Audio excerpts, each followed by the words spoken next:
I love my mother. We all do, don't we? Hi. My mom is smart and beautiful and kind and generous. But when I was growing up, I didn't want to be anything like her. Because even as a kid, I knew women weren't treated fairly. Both my parents had college degrees, but it was my dad who got a great job when they moved here from the Philippines. And my mom, who was an accountant at the time, she was so capable, brilliant, but she had to take any job that she could. And I thought, that wasn't fair. And then when she would come home after that long day at work, she would take on a second shift. That was taking care of the kids and the families. While my dad, he wasn't very much help. She put so much energy back into us, she had so little left for herself. And that wasn't fair either. I have a strong sense of right and wrong.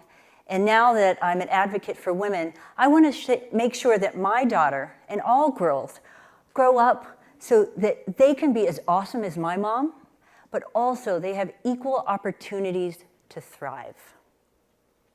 Women, and you may not know this, but women put 90% of their salaries back into their families and by extension, their communities. So when women realize their full economic potential, we all win. Economies prosper. We see more innovation. We have better access to healthcare and education, and violence declines. But at the rate we're going, we won't achieve gender equality for another 217 years. That's crazy. There has to be a way to accelerate our change. To me, gender inequality is like a staircase and an escalator. Both were built to take people to the top to their destination. And one was designed to make that journey easy and quick. But the other, it takes more time and more effort. We all have a journey in life to take, a destination. And to get there, women have to take the stairs. And with a briefcase in one hand and a purse full of social expectations in the other, taking each step can be a struggle. We need more women leaders. We need a change. And it is possible. It's within reach. President Obama once said, I love him, once said, and I had to use him in this speech, change will not come if we wait for some other person or some other time. We are the ones we've been waiting for. We are the change that we seek. So there is another option besides that staircase. It's faster, more efficient, and it operates outside of this paradigm of the escalator and the stairs. And it's an elevator. Built and operated by women. And it's been there the whole time. Because you see, women-owned businesses can and do elevate more women through job creation and career advancement. And that generates more women leaders. And that's why I believe, and why it's my mission to support the growth and success of women-owned businesses to accelerate our path to gender equality. It's business owners, not politicians, that decide who to hire, how much to pay, and who to promote, who to elevate. And it's the decisions they make every day that have a huge impact on the economic well-being of 70% of American workers. 70%. But at women-owned businesses, we see gender equality in action today. She hires more diverse teams, provides equal pay, and implements gender-fair policies. We know this, but women lead with compassion, and they listen to her employees better. And because of this, we have lower turnover rates, higher productivity, and which is why so many deliver greater returns on their investment than their male counterparts.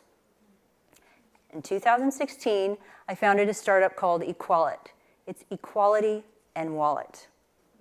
It's a local search platform populated solely with women-owned businesses, and we help consumers find and do business with women. I did it because I am passionate about supporting women, and I am committed to building a better path for us all.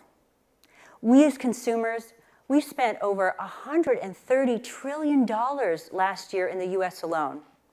So if we could consciously direct some of those dollars to women-owned businesses, we would play an integral part in elevating more women decision makers. If we do business with women, conscious consumers, both men and women, would accelerate her ability to make the change that we seek.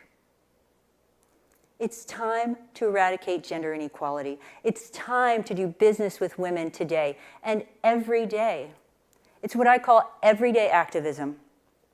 There are over 12 million women-owned businesses in the US across all industries. She's opening over 1,800 businesses a day. So there's no shortage of opportunities to do business with her. And if you don't know if that coffee shop or that marketing agency is woman-owned, well, try asking. I do every single time. It's annoying, I'm sure. But from my experience, it's a great way to learn more about a business, but more so about the values that you and her may share. And more often than not, it will reaffirm why consciously doing business with women is the right choice. So my ask of you today, try a little everyday activism. After this event, go have some dinner at a woman-owned restaurant. And tomorrow, when you have your shopping list, your to-do list, buy some holiday gifts, find a lawyer, find a new dentist, think of her first. Shop, hire, and invest in women, and together, we can achieve equality with our wallets. Thank you.